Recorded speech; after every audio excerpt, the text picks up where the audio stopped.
하나님께서 당신을 바로잡으시기 전에 그분은 당신에게 이런 경고 신호를 보내실 것입니다.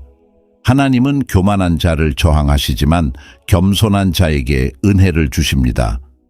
저는 여러분이 이 메시지로 인해 도전을 받기를 기도하며 이 메시지를 기쁜 마음으로 받아들이고 성령님의 교정에 감사드립니다. 당신이 이 말을 들으면서 성령님께서 당신의 삶에서 교정이 필요한 부분을 드러내기 시작하시기를 기도합니다. 나는 하나님께서 당신의 삶에서 제멋대로 행동하는 것을 가혹하고 엄하게 바로잡으시기 직전에 당신의 삶 곳곳에 나타나기 시작하는 징조들, 즉 경고 징조들에 대해 말하려고 합니다. 먼저 댓글 섹션에 이것을 남겨두시기 바랍니다. 그것이 여러분의 기도가 되게 하시고 저는 여러분이 이것을 진지하게 입력하기를 원합니다. 오 하나님, 나를 살피소서. 주님, 제 마음을 살피시고 제 동기를 살피시고 제 생각을 살피소서. 저를 정결케 하시고 주님, 제 안에 당신의 본성과 모순되는 것이 있다면 그것을 바로잡아 주시기를 원합니다. 우리 모두는 실수를 합니다. 우리 모두는 여기저기서 실수를 합니다. 제가 지금 말하고 있는 것은 인생의 삶에서 우리가 제멋대로임을 경험하는 시기, 아니 정확히 말하자면 제멋대로를 선택하는 시기입니다. 이는 며칠, 몇 주, 몇 달, 경우에 따라 몇 년이 될 수도 있습니다. 이제 저는 참되고 진실한 신자들은 거룩함에 대한 갈망을 갖게 될 것이라고 믿습니다. 그러나 우리는 또한 육신이 연약하다는 것을 압니다. 영은 원하니 육신이 약하느니라. 그리고 우리는 참된 신자들조차도 무언가에 갇혔다고 느끼고 벗어날 수 없는 것처럼 느껴질 수 있다는 것을 이해합니다. 주님은 우리도 그것으로부터 구원하실 수 있습니다. 주님은 우리가 길을 잃는 것을 허락하지 않으실 것입니다.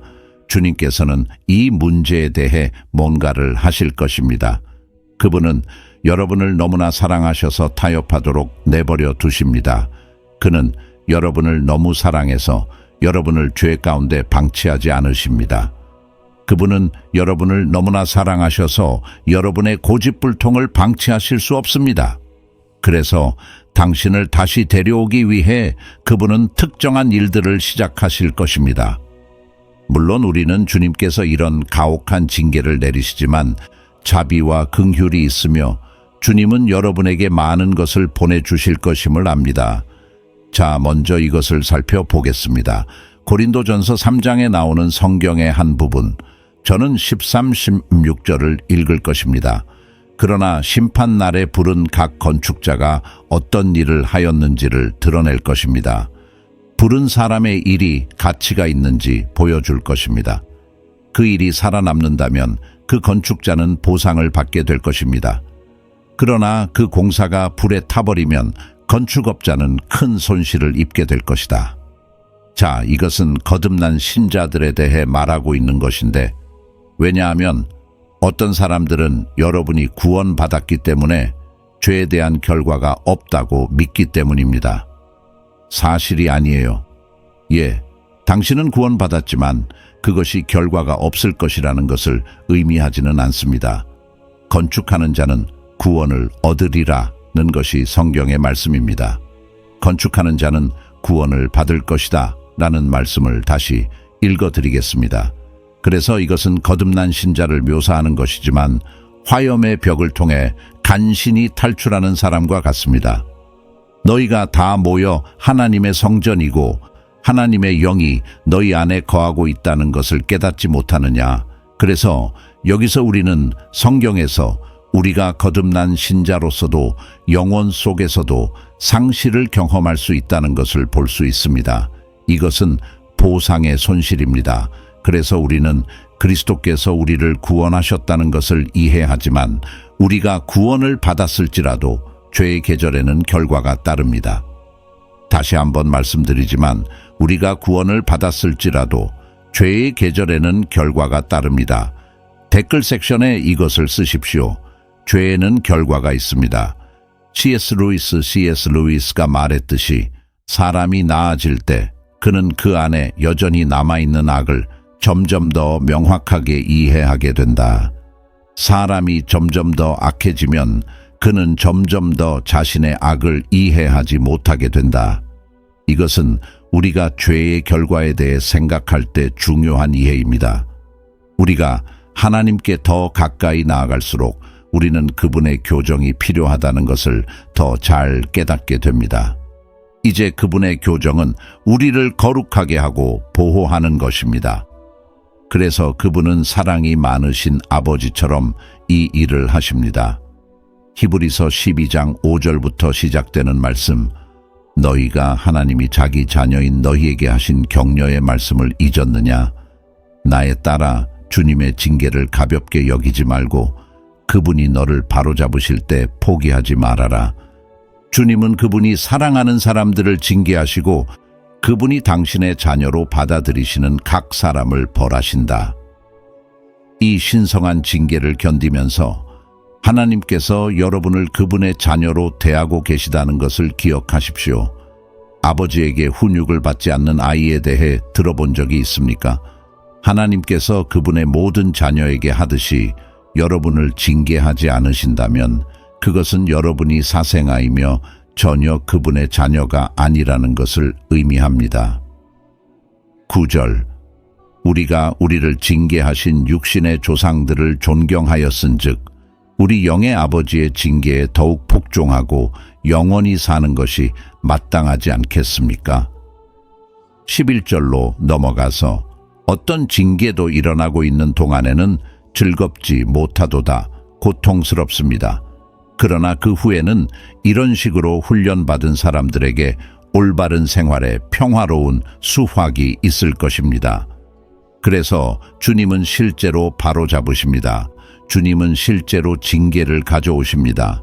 사실 사람들은 하나님의 훈계를 보면서 하나님이 나를 바로잡으려고 하는 모든 방법 때문에 나를 사랑하지 않으실 거야 라고 말합니다. 아니, 그 반대입니다.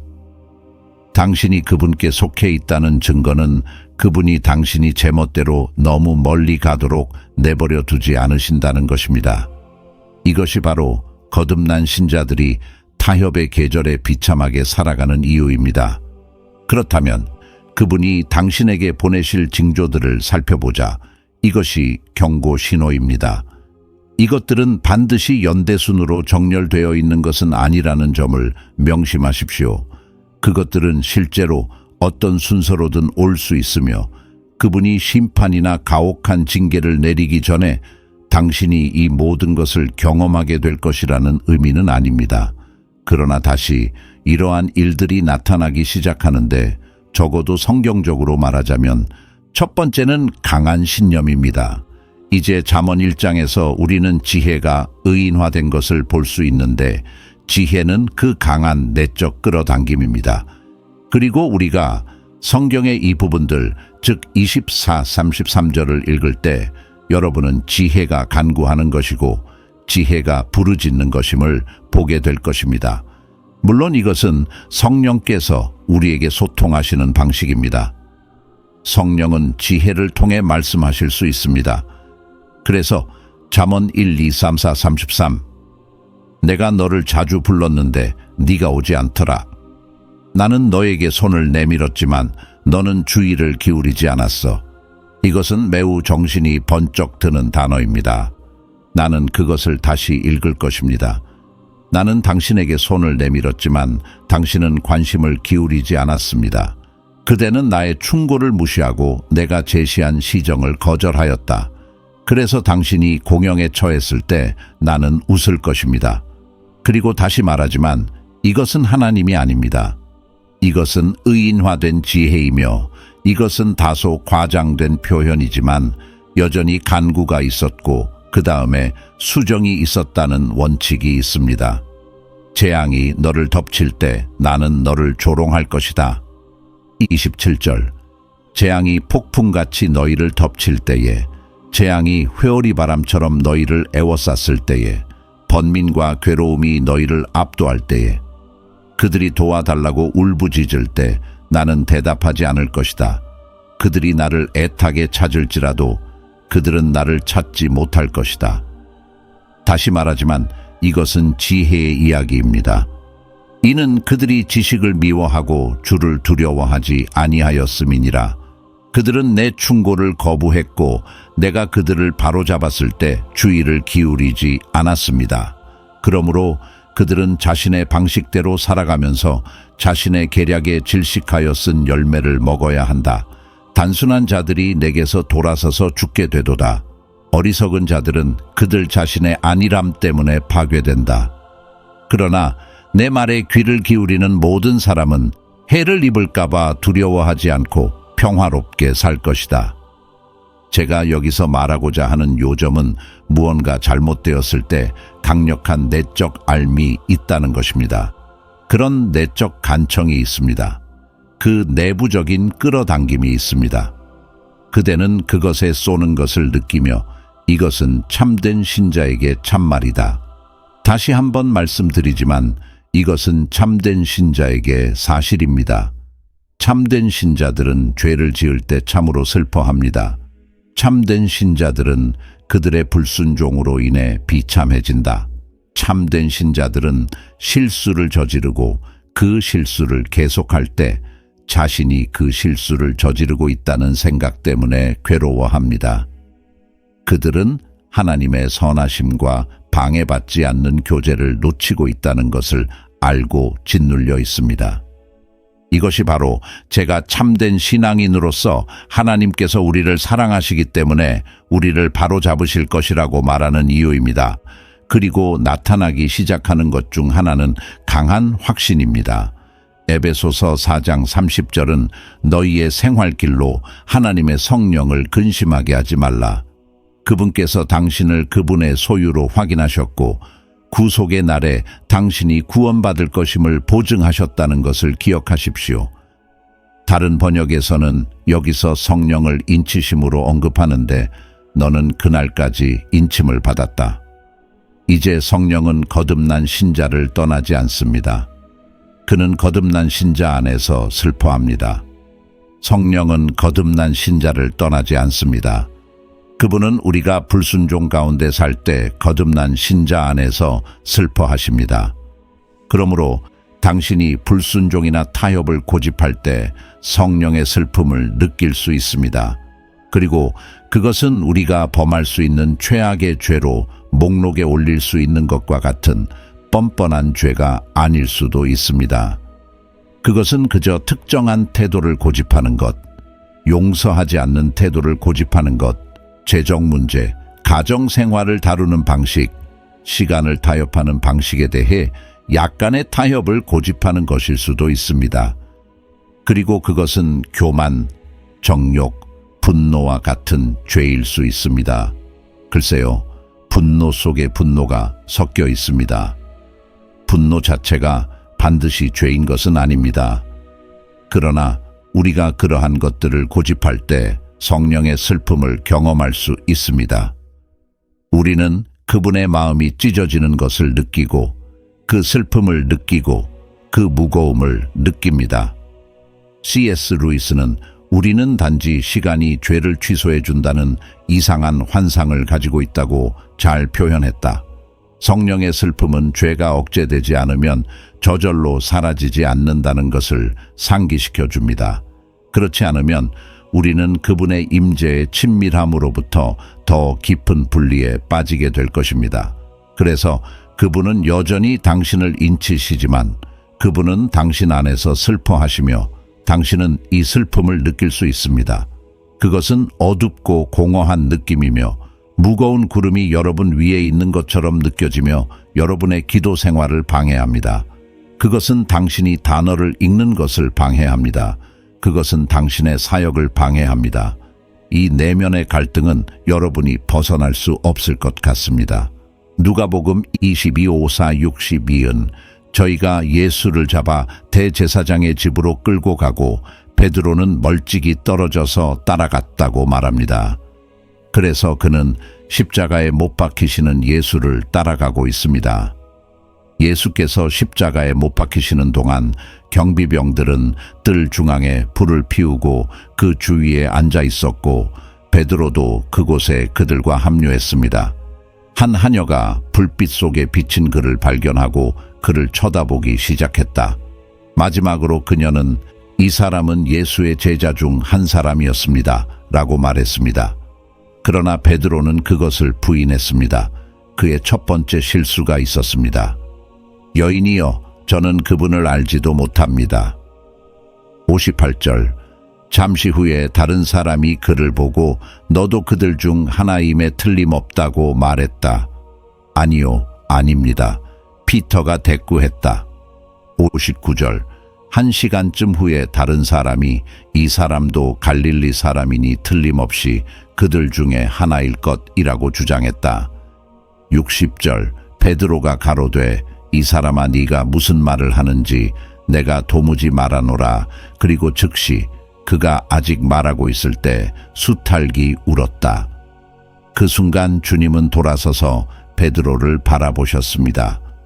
갑자기 베드로의 머릿속에 내일 아침 수탈기 울기 전에 네가 나를 안다는 것을 3번 부인하리라는 주님의 말씀이 번쩍였습니다. 베드로는 몹시 울면서 안뜰을 떠났다. 그래서 여기서 우리는 그것이 일관되고 끈질긴 부인이었다는 것을 볼 수 있습니다. 나는 그분을 모른다. 나는 그분을 모른다. 나는 그분을 모른다. 그는 그 타협을 고집했다. 그는 그 불순종을 고집하였습니다. 그는 그 죄를 계속 지었습니다. 그것이 바로 그것이었다. 그는 거짓말을 하고 있었다. 그리고 그가 이것을 고집하기 시작하면서 그는 더 깊이 파고들어 자신의 진술을 2배로 늘려 마침내 그가 어떻게 주님의 마음을 아프게 했는지를 보고 몹시 울고 있는 지경에 이르렀습니다.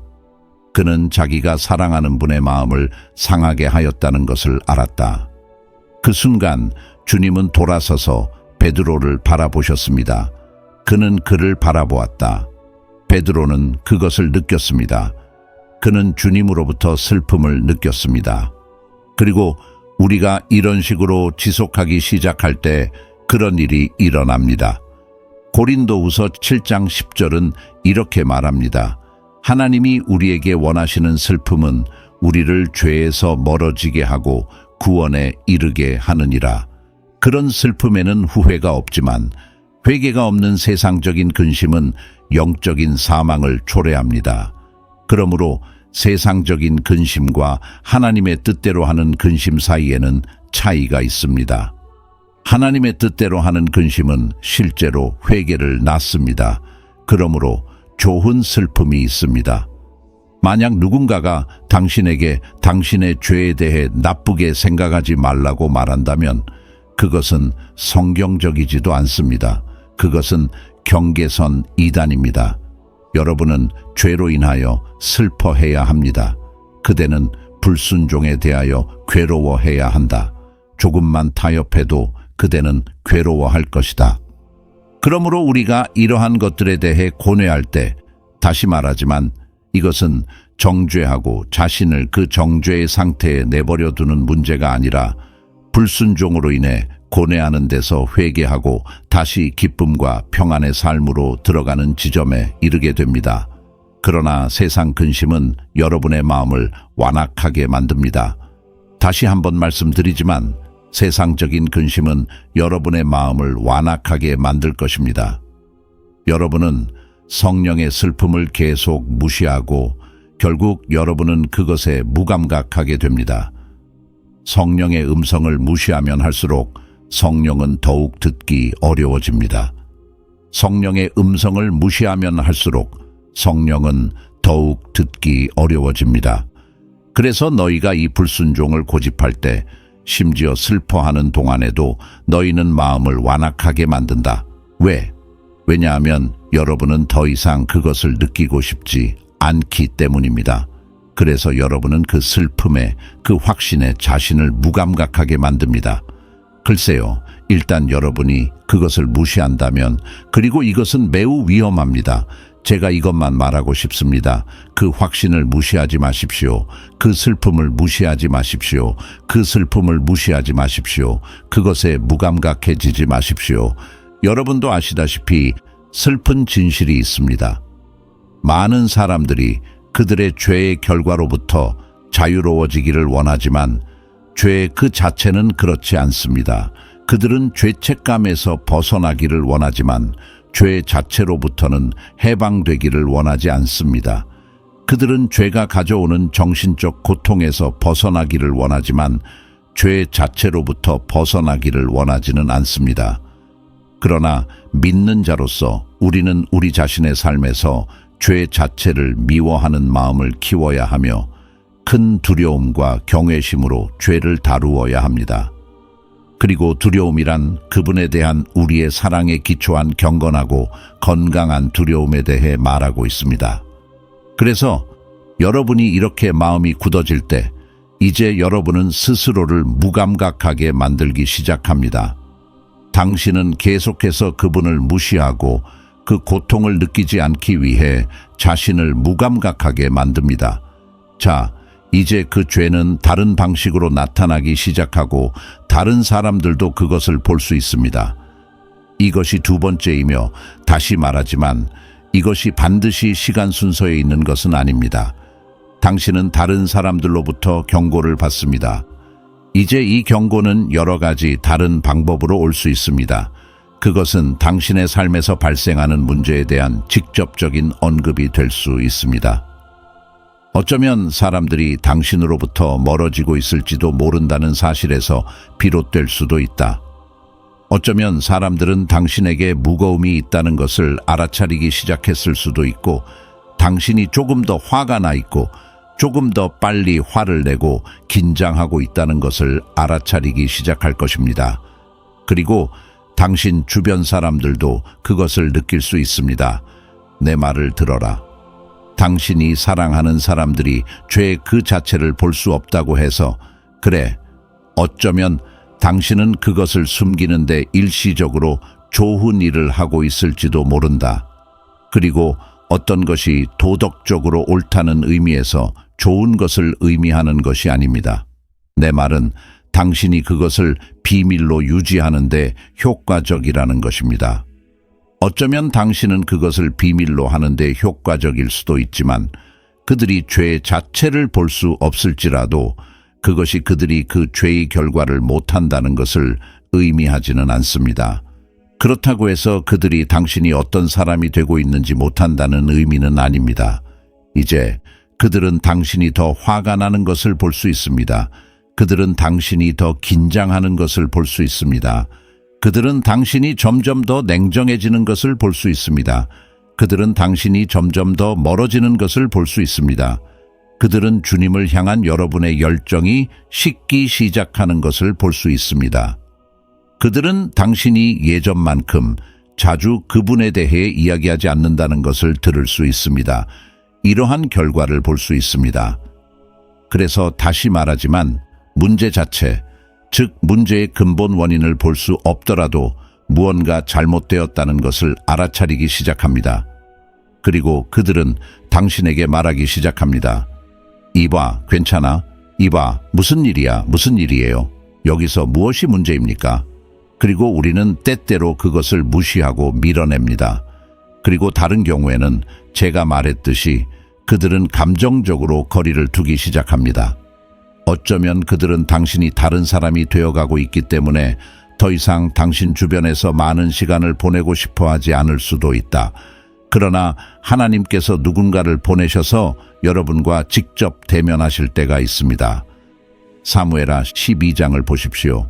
그래서 주님께서는 선지자 나단을 보내어 다윗에게 이 이야기를 들려주셨어요. 이것은 다윗이 죄를 지은 후의 일이다. 어떤 동네에 두 사람이 있었다. 한 명은 부자였고 한 명은 가난한 사람이었습니다. 그 부자는 많은 양과 소를 소유하고 있었습니다. 그 가난한 사람은 자기가 산 어린 양 한 마리 외에는 가진 것이 없었습니다. 그는 그 어린 양을 키웠고 그 어린 양은 그의 자녀들과 함께 자랐습니다. 그것은 그 남자의 접시를 먹고 그의 컵으로 마셨다. 그는 마치 아기처럼, 마치 딸처럼 그것을 품에 안았다. 어느 날 한 손님이 그 부자의 집에 도착했습니다.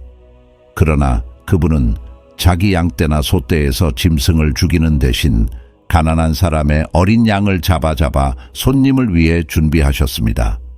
다윗은 몹시 화가 났으며 이제 의분한 마음을 가지고 있습니다.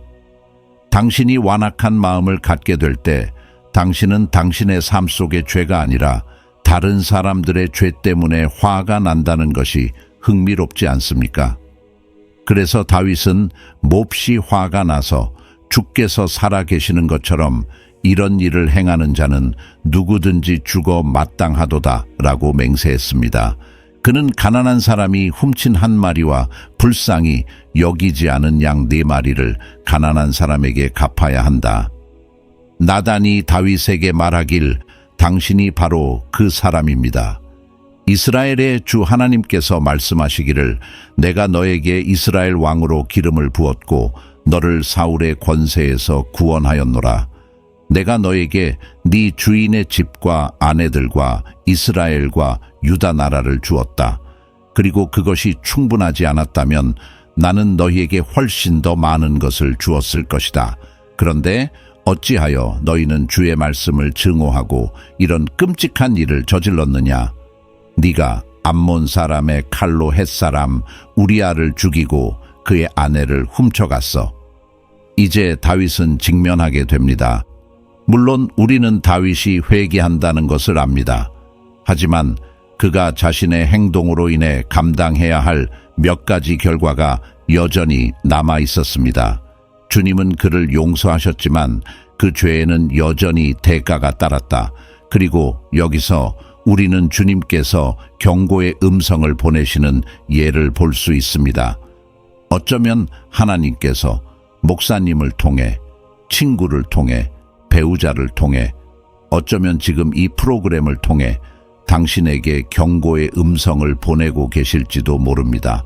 마음을 완악하게 하지 마십시오. 하나님은 당신을 대면하기 위해 음성을 보내십니다. 사실 그것은 그분의 과정의 일부입니다. 마태복음 18, 1로 17을 보십시오.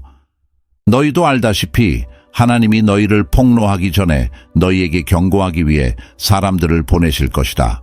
하나님께서 너희를 폭로하기 전에 그분은 너희에게 경고하기 위해 사람들을 보내실 것이다. 그분은 우리에게 주어진 과정을 따르십니다. 마태 18, 2로 17.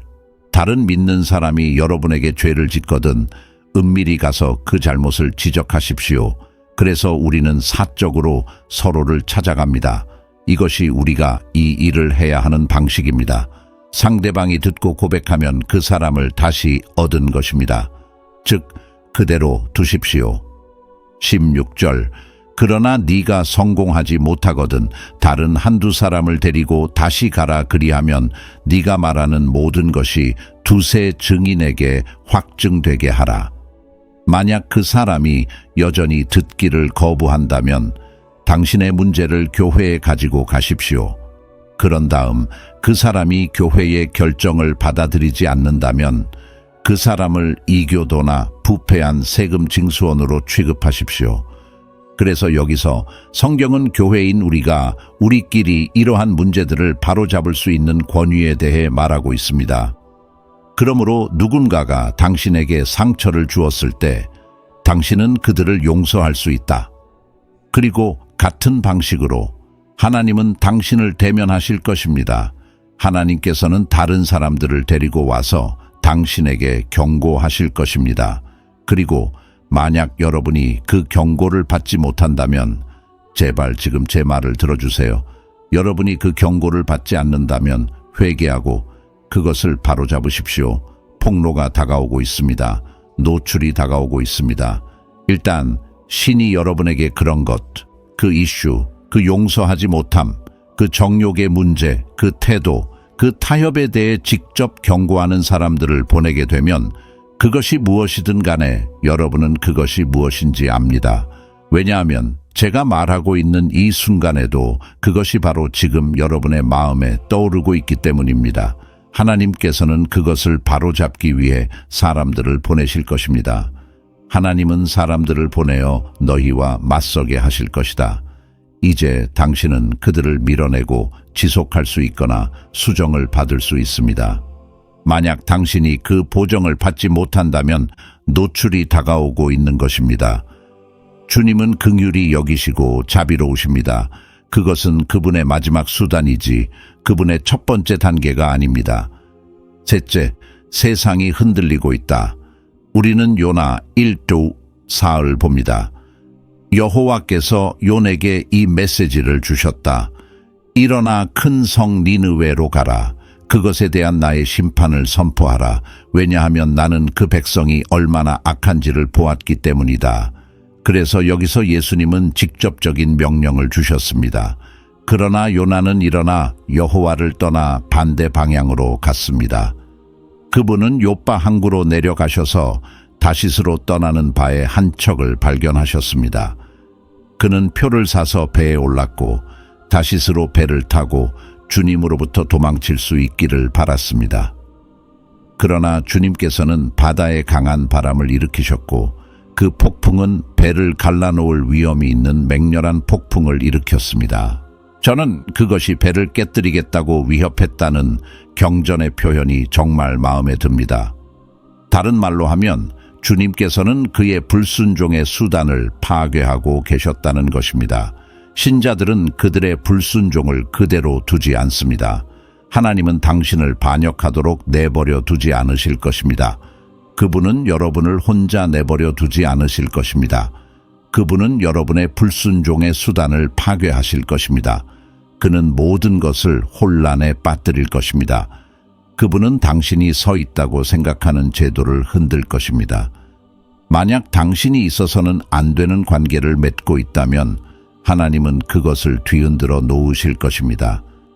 만약 당신이 있어서는 안 되는 곳에 있다면 하나님은 모든 것을 뒤흔들 것입니다. 만약 당신이 하나님의 부르심으로부터 도망치고 있다면 그분은 모든 것을 뒤흔들 것입니다.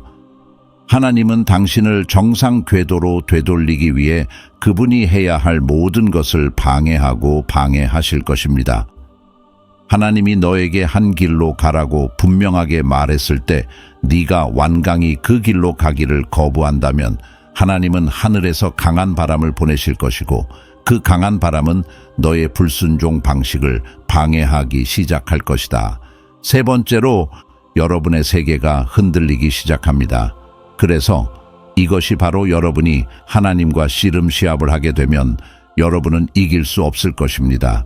당신은 그분을 설득하려고 노력하기 시작합니다. 보세요.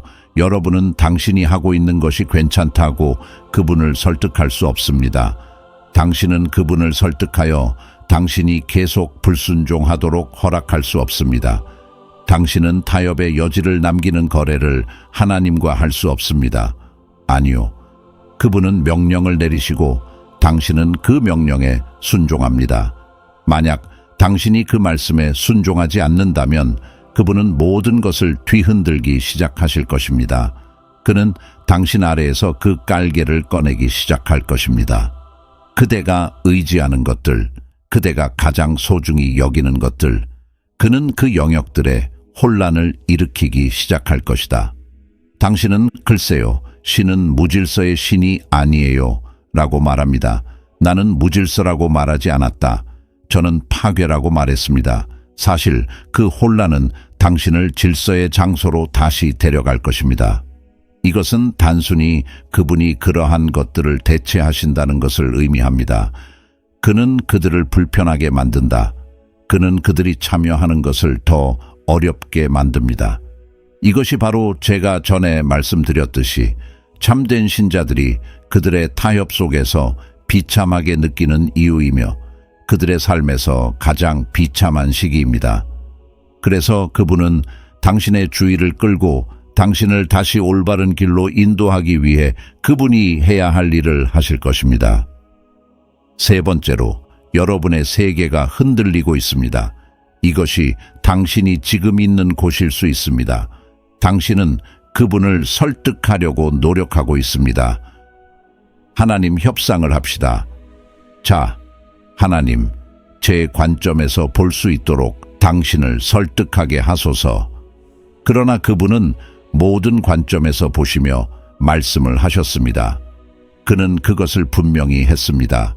그는 명령을 받았습니다.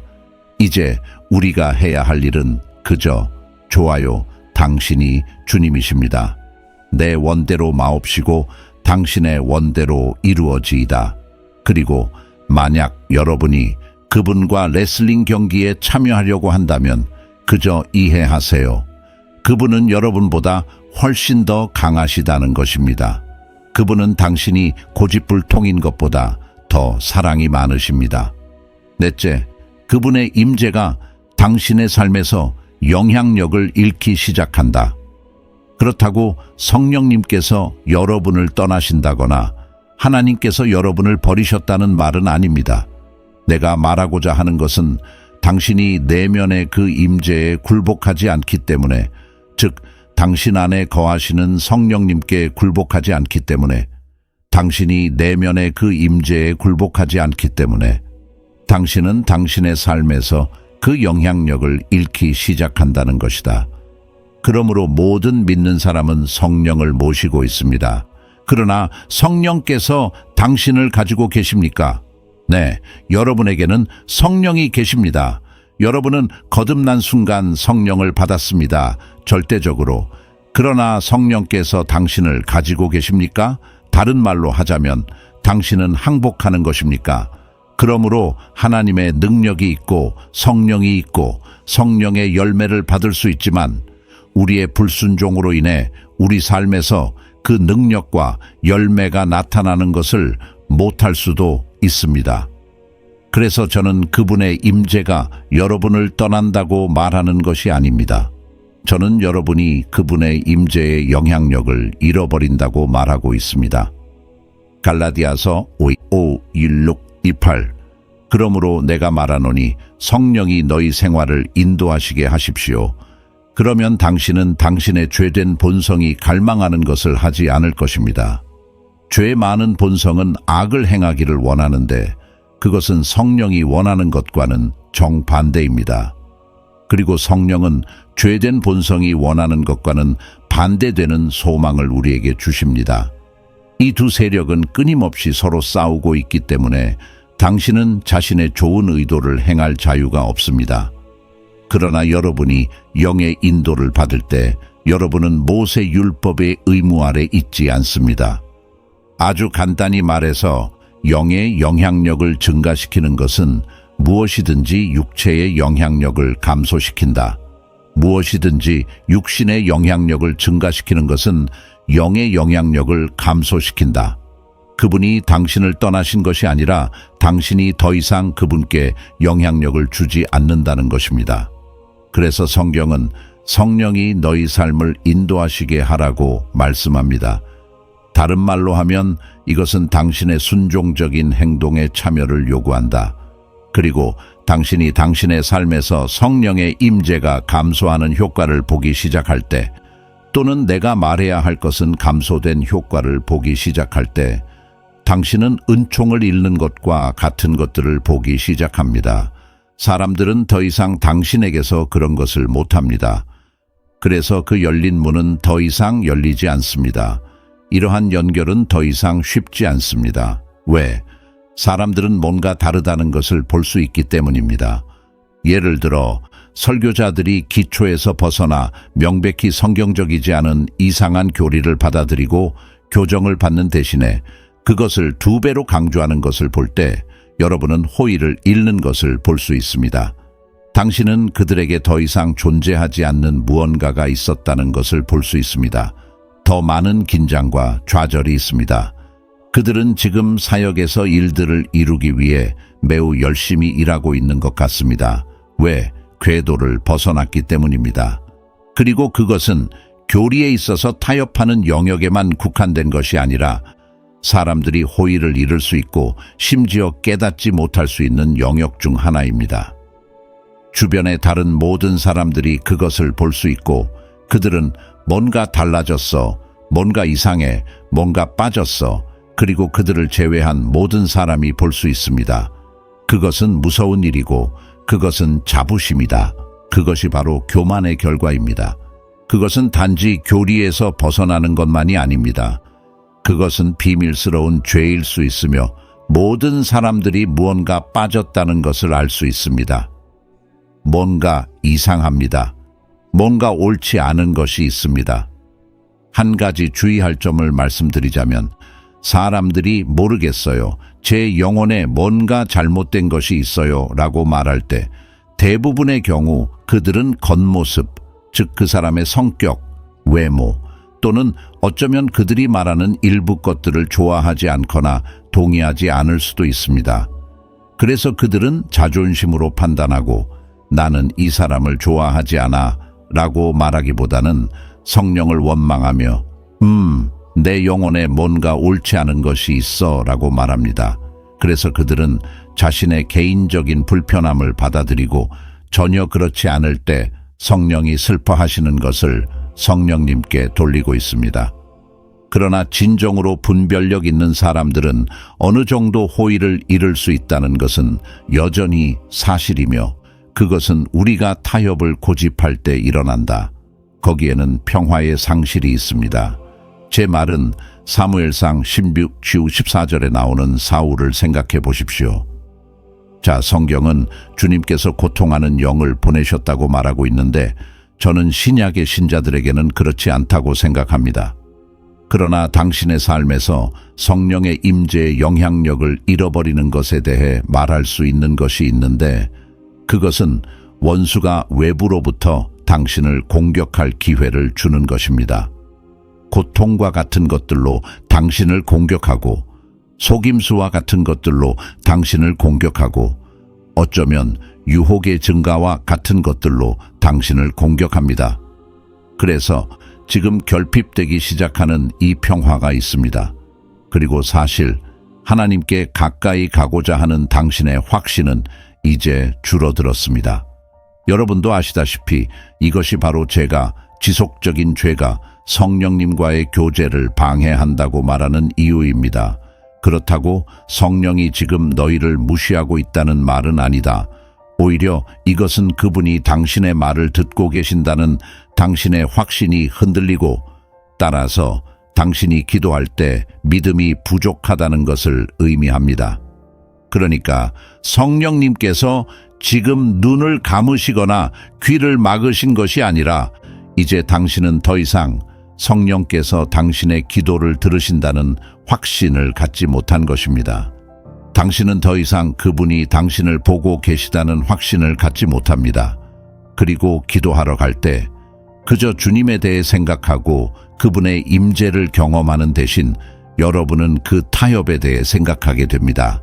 그리고 그것은 물론 당신의 평화를 깨뜨립니다. 그것은 그 교제를 방해합니다.